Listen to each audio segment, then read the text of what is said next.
ton sport.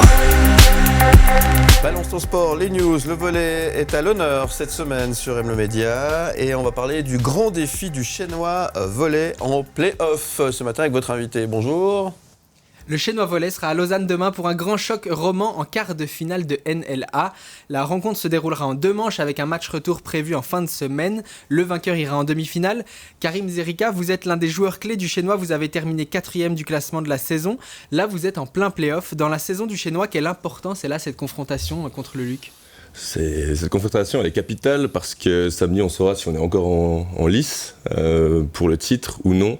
On a fait un début de saison tonitruant, même en Coupe d'Europe on a fait un bon résultat au premier tour, puis ensuite c'était la dégringolade, et puis là on se retrouve à faire un derby roman contre une équipe qu'on aurait préféré éviter, donc on va tout donner.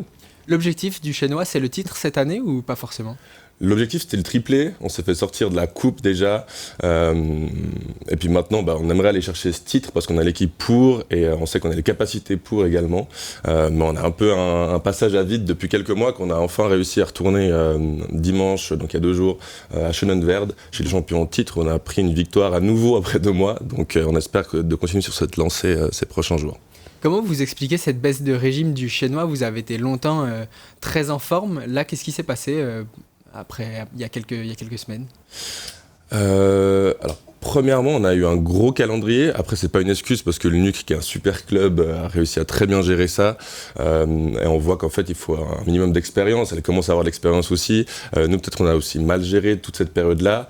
On a eu 2-3 blessures, ce qui n'a pas aidé non plus le coach à gérer l'effectif. Donc, c'est plein d'excuses qu'on peut se trouver, mais je pense juste qu'en fait, il fallait réussir à répondre sur le terrain. On a réussi à trouver la première clé, mais il faudra un bon trousseau pour passer le LUC, je pense. C'est Vous allez affronter votre ancienne équipe, le LUC, justement. Ce duel contre Lausanne demain soir, il a une saveur très particulière pour vous ? Ouais, moi j'ai fait les belles années du LUC en 2017 où on a fait 2 titres. C'était des super années. J'ai commencé aussi en Liga avec eux. Ensuite, je suis parti à Genève, je suis revenu à Lausanne. Donc c'est un peu mes 2 clubs de cœur, on va dire. Dire ça pour un Lausannois, je vais me faire étrier, mais c'est pas grave. Mais au final, ouais, c'est une saveur très particulière. J'espère que je suis pas parti de Lausanne pour me faire battre par eux en play-off. On va se le dire clairement. Mais non, ça va être cool. Vous mesurez près de 2 mètres, vous êtes au poste de central. C'est quoi votre rôle en tant que central sur un terrain ? C'est un rôle très défensif. En anglais, on dit un middle blocker. Donc notre rôle principal, c'est de bloquer. Donc bloquer la balle, de contrer. On est très mauvais derrière, donc on sort pour le libéro, celui qui a le maillot différent. Donc notre rôle, c'est vraiment un rôle défensif et certains sont plus sur le rôle offensif à l'attaque. Mais c'est vraiment un rôle qui est assez ingrat, qu'on voit pas trop, mais que si on joue mal, on voit assez vite que la personne est mauvaise. En parallèle de votre carrière de volleyeur, vous travaillez, vous faites des études. Est-ce que c'est difficile de vivre du volley en Suisse ? Alors en Suisse, c'est assez difficile, ça commence à évoluer, les clubs deviennent de plus en plus pros, on peut voir avec les résultats du NUC, je vais beaucoup en parler parce que je trouve ce qu'elles font, c'est assez incroyable.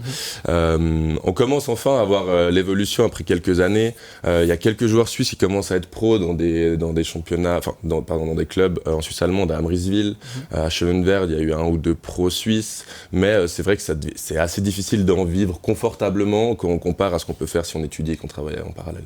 Pour conclure, vous jouez au Chénois, vous êtes également en équipe suisse, et pour illustrer un peu ce parallèle avec l'importance des études, par exemple, vous me disiez avant l'interview, pas sûr que vous puissiez jouer l'été prochain avec la Suisse, ça dépend de votre boulot. Ouais. C'est ça. Déjà, l'été passé, j'ai pas pu aller à l'Euro parce que je devais commencer un stage. Le capitaine de l'équipe suisse, l'ancien capitaine de l'équipe suisse, il a pas pu aller parce qu'il commençait à la HEP. Et plein de choses comme ça, alors que c'était la première fois qu'on se qualifiait à l'Euro. C'est vrai qu'on doit jongler entre les deux. Et le désavantage de faire les deux en parallèle, c'est quand même de jamais être à 100% dans un des deux ou l'autre, il en pâtit, quoi. Merci beaucoup Karim Zerika d'être venu nous trouver ce matin. Votre match contre le LUC, c'est demain soir à 20h à Lausanne. Le match retour, ce sera ce samedi à 18h à Soumoulin. Merci beaucoup.